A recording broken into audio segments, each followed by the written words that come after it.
We continue to bring you the best we have to offer. So, subscribe to be notified of our latest content. And share us across all of your social media. Your friends would thank you. Previously, on the Captain Save-A-Home miniseries, The Event. There is no quick way to correct the issue.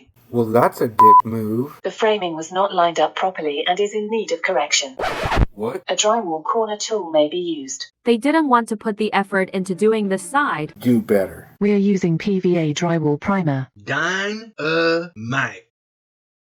And now, The Event, Part 7.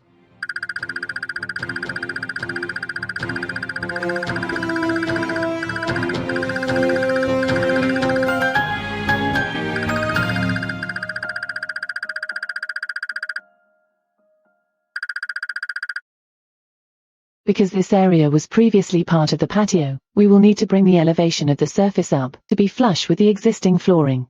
There is also the issue of a decline of more than 2 inches towards the back of the room.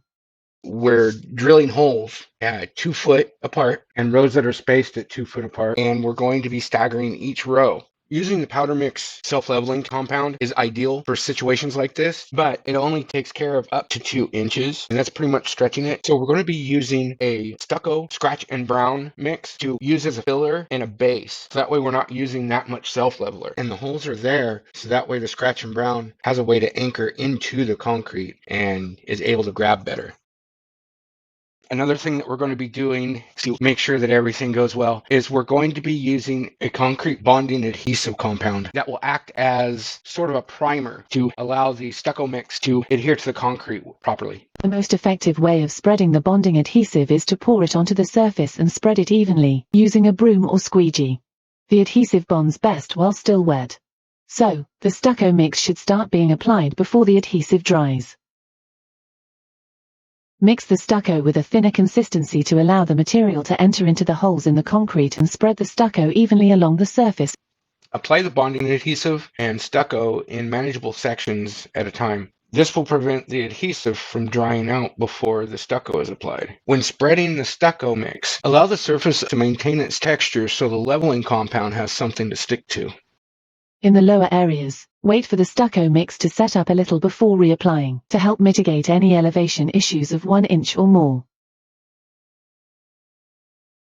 The room that we're working in is next to another room that's slightly lowered. Because of that, we want to make sure that we fill in any cracks or any kind of crevices that may allow the self-leveler to seep through and escape. And we're doing that simply by using painter's caulking, just to keep the self-leveler from running away from us later.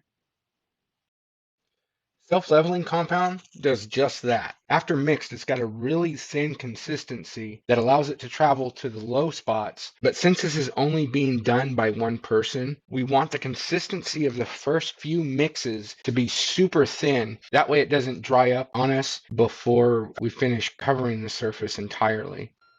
After mixing and pouring the leveling compound, use a trowel to help spread the material across the surface of the floor, concentrating on the lower areas.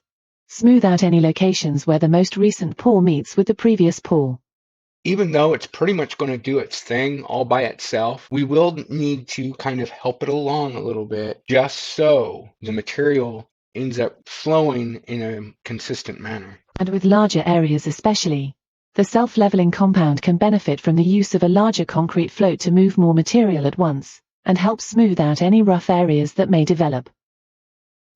In most cases, self-leveling compound is going to be used to flatten floor surfaces in preparation for any type of flooring. You're usually not going to have areas where they slope as bad as what we've shown. So typically the last couple of steps where we're using the caulking and the self-leveling compound itself is usually what's going to be taking place, which means you're not going to use a whole lot of the compound. In areas where there's, like in this instance, a 2-inch slope, something's going to have to be used as a base and a filler, because at $35 a bag, self-leveler could get pretty expensive on a project like this. Captain, there is another outside project that will need your attention.